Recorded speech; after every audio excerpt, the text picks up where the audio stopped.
All right. Here we have Erika Kirk. Want to put her on, let's put her up. Numbers. Want to say really quickly, for all the females out there, a little bit of education here.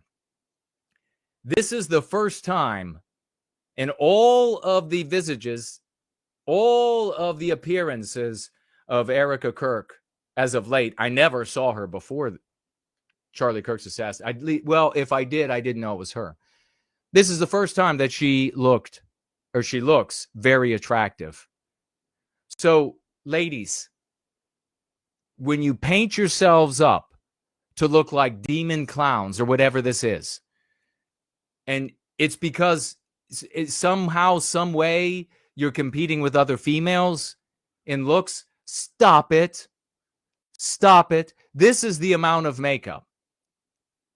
This is when you comb your hair out naturally. Do not paint yourself up like Erika has been at the memorial, for example, where she was painted up by, you just would not even believe. I mean, how deep was the paint on her face? How deep was it? How stark they made her eyebrows, like they were from the sixth dimension. We don't like that. This is normal. This is what we like. And if you really want us to be attracted to you, say you got us, you're dating us or whatever, you're married and you're feeling like, boy, I would really like to have some fun, mess up your hair a little bit. That's all it takes. I mean, what is going on in the world? Who is telling women that they need to look like demon clowns? Covered in, like, at the memorial, she had all of this expensive, like, Giorgio Armani bracelets and rings and everything on. Nobody wants to see that. This is when she looks. So this is really going to be the last nice thing I'm going to be saying about her right now, because I'm going to be a little harsh. It's been some days now, and I fully acknowledge where they sit relative to the loss of a husband, a father, a friend, a boss, compared to me. I fully appreciate that. And yet I'm going to go ahead and comment on what I'm observing. So the first thing I want to comment on is, what in the hell was that memorial?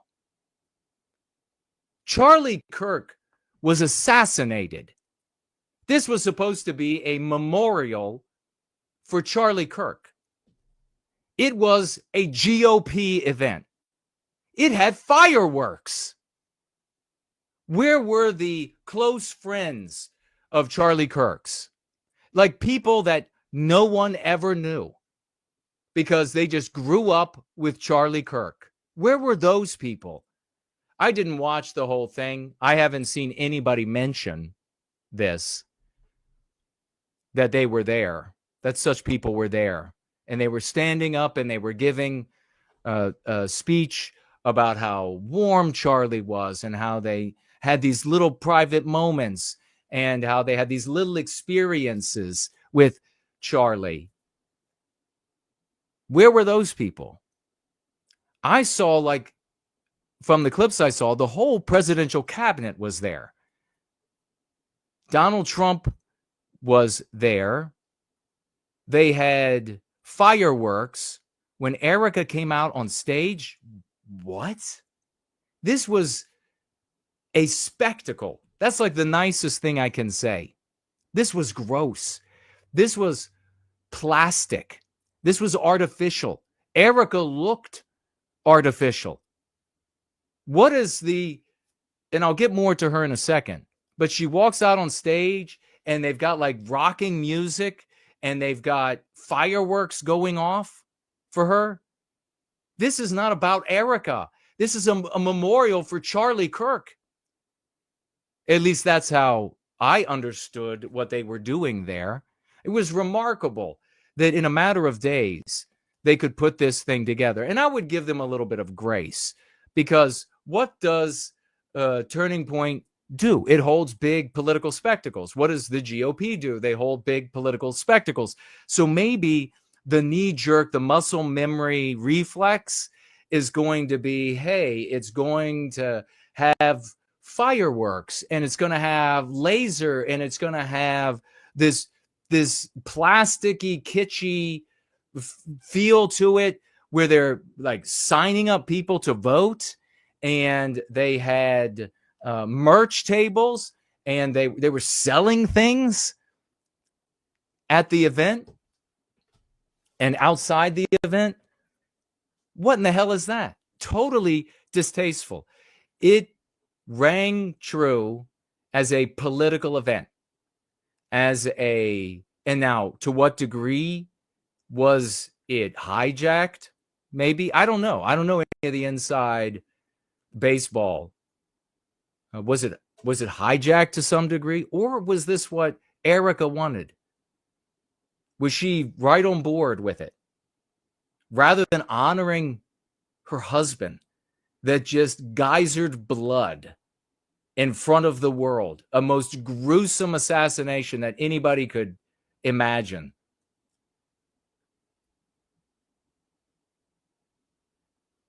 And then she's going to part. Why wasn't she objecting? Maybe she did.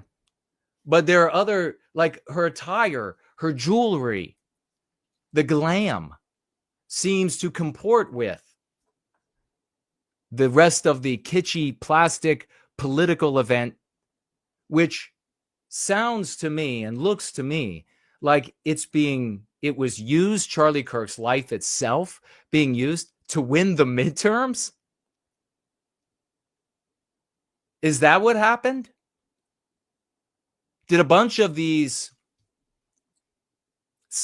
psychotic, self-serving, self-centered political movers and shakers say to themselves, hey, we can really make a lot of hay out of this.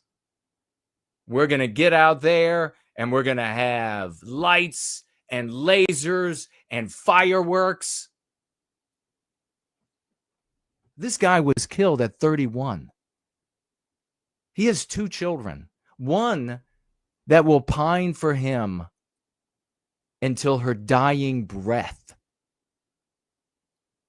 That alone, forget all of the other opportunity costs. Just for this guy, set it aside from what he does for Christianity or did for Christianity or what he did for conservatism or what he did for the GOP. I mean, really, he was an agent for the GOP.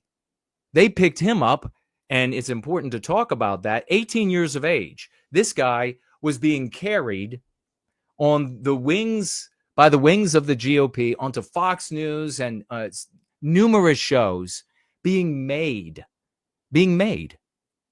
by the GOP, by Republicans, by the deep state Republicans, by the cucks in the Republican Party. He was made by them. It really puts the lie to his claim that if you bless God, God will bless you. That's one of the lies that you hear from so many preachers and priests, that in our Reformed Christian church, to comport with our biospirit, no one will say anymore. No one will say that your life will be just all grand if God likes you. No, he was made by the GOP, just like our new little Brylan. God, what a name. He is being made by the GOP. But taking that aside for a moment, this was a 30-year-old white guy. He had 2 children. He had his entire life ahead of him. He was clearly loved and lovable by the people around him. He was a soft, mushy, endearing, friendly kind of a guy, inoffensive kind of a guy, congenial kind of a guy. He was going to have more kids. He was going to watch his children go through their schooling, their graduations. He was going to be there even if no more kids came along. He was going to be there for that little girl. All these videos of her running and jumping into his arms.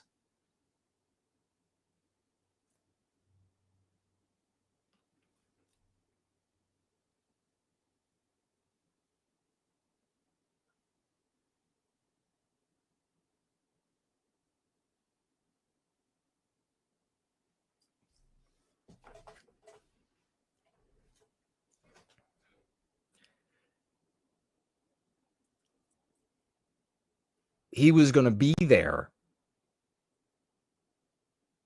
for all of those important moments in life, all of her struggles, all of her victories, all of her triumphs,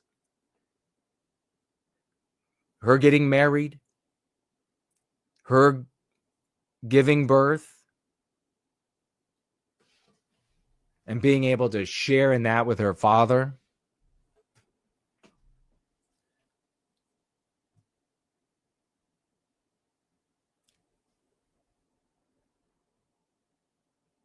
His life, her life, the younger baby's life, Erika's life, his parents' lives, his in-laws' lives, his siblings' life, stolen from them all. This is not a day for fireworks.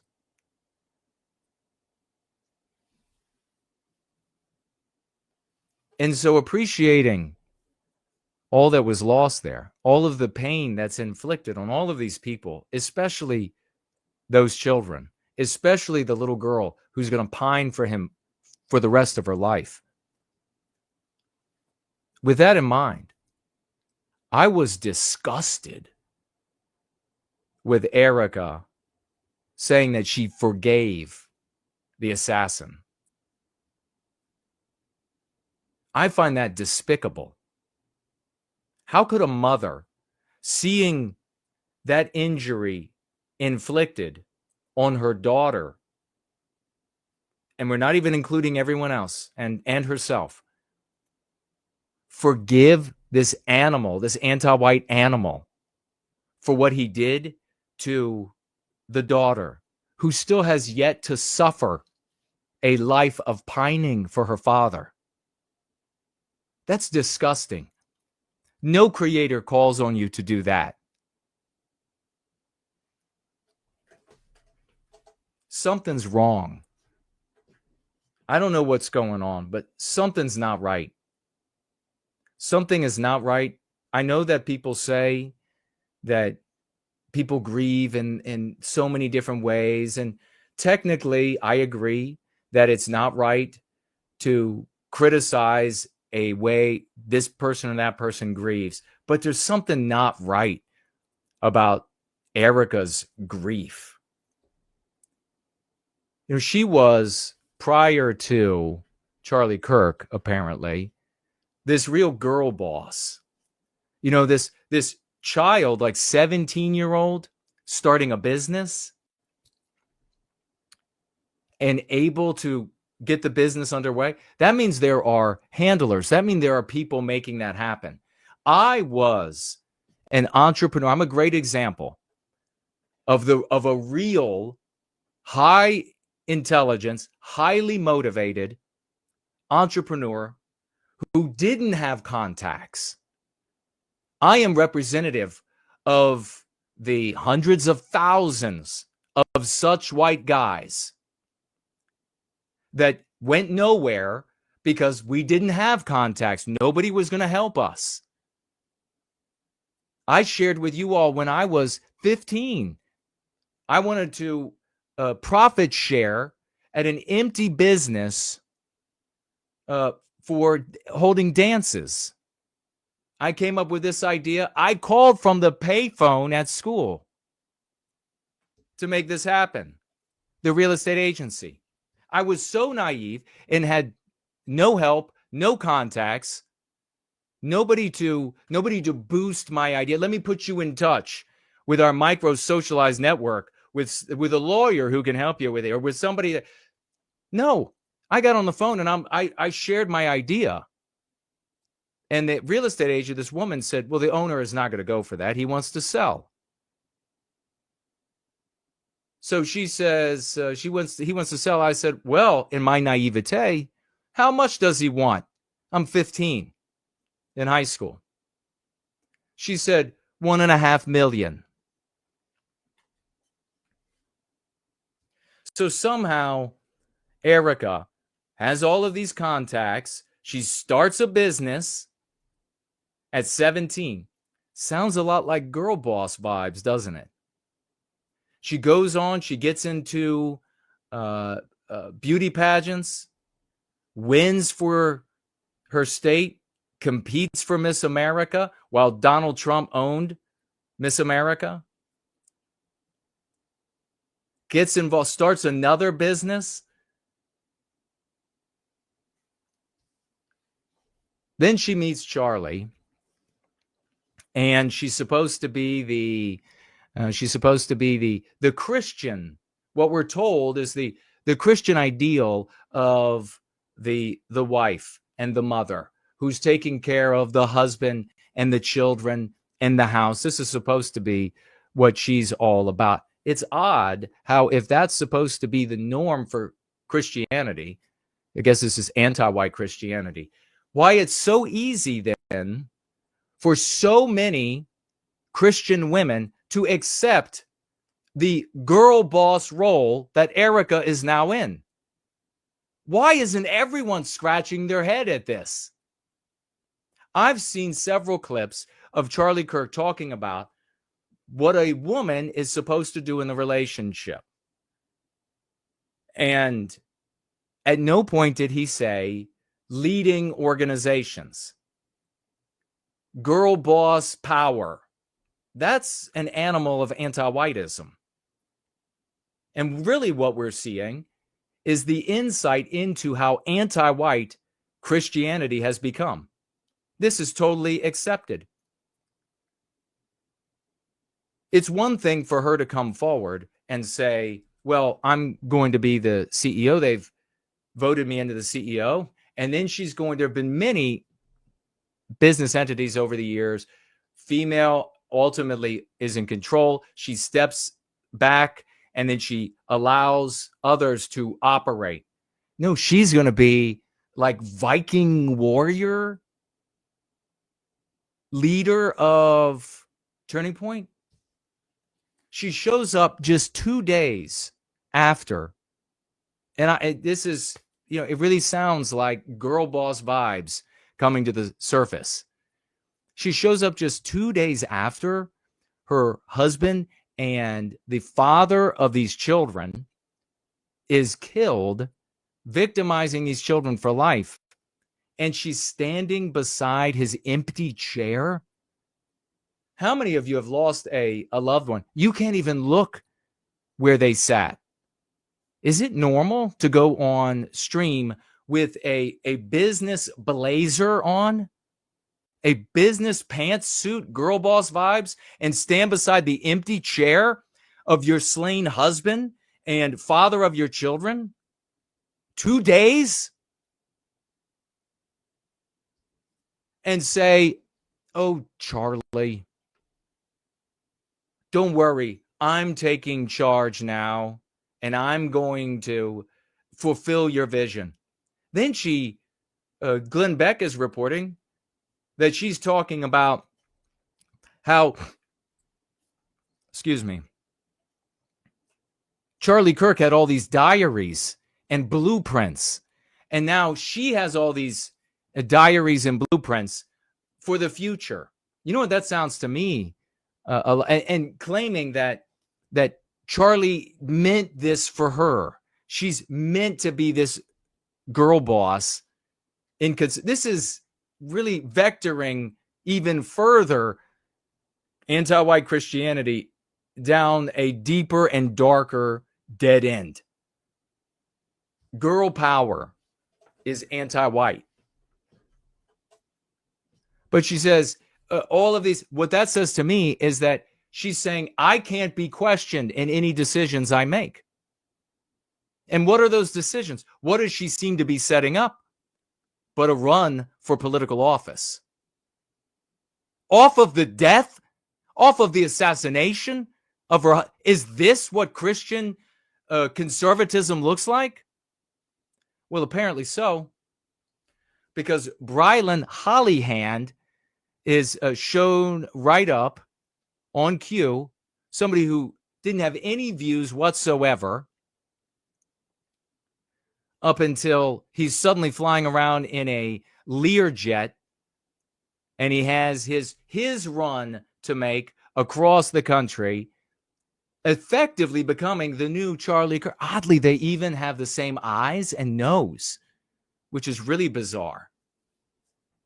But we'll just take a look here. How long are people going to keep telling themselves, quote, everyone grieves differently, until their natural intuition kicks in and they realize every moment Erika has been on camera since September 10th has been inconsistent with the way anyone would act in her situation?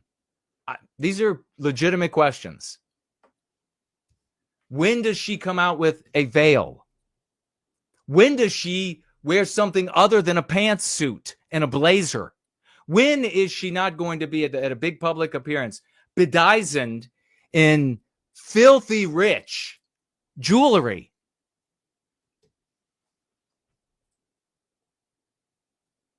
Erika Kirk must have superhuman powers of composure, because I don't understand how your husband and your father of your children is brutally assassinated, and less than 2 weeks later, you're smiling, laughing, working, and carrying on as usual. I don't see a grieving widow in this clip. I see a businesswoman. Yeah. And so what I'm getting at here is the Charlie Kirk show is not going anywhere. My husband's voice will live on. The show will go on. We will have rotating hosts, rotating casts, rotating people coming on. We've got some great people next week. Unbelievable. We will have consistency. The members only group will continue to go on. Now, a lot of people in grieving can throw themselves into work. They've thrown themselves into work, but they're stoic about it. They're not effusive. This woman finishes up, where are the 7 stages of grief? She jumped right to acceptance. If you have ever known someone who lost a love of their life suddenly and tragically, you would know how strange all of this is. Final word on this. If someone kills me, you all better hate that son of a bitch to the end of time. No forgiving. No forgiving. If someone murders me, my request is hate them till the end of time. My request is get revenge in the various ways that, nothing illegal, of course. Get revenge. Nothing illegal, of course. My request, if I'm murdered by someone, is no jubilation, no fireworks. I can't imagine that Charlie Kirk is looking on and thinking, yeah, my life was just robbed from me. And this is another error that's has to be extirpated from Christianity. God does not want all things to happen. This notion that God knows all and his will is all and he allowed this. No, absolutely not. Because the logical conclusion then is that this is a great thing. Everything that happens is great. God wants it. Absolutely not. Why bother creating a stage and putting players on the stage? Why bother doing that if it's all already preordained? If nobody can be, it's like with heroism. You need to have fear to be brave. You can't be brave if you don't have fear. So if you blithely, like a child, we saw the last couple weeks ago, a child with Another one with autism climbed up on top of a roller coaster. He could not understand what could happen. He's too handicapped. That's not being brave. But if a firefighter runs up a roller coaster track to save someone, he understands what can happen. That's bravery. If you can't do other than what's preordained, then you can't do the right or wrong thing. For God's sake. What an asinine notion that some Christians hold. It's all the right thing. Killing Charlie was the right thing. Great. It happened. God wanted it then. Absolutely not.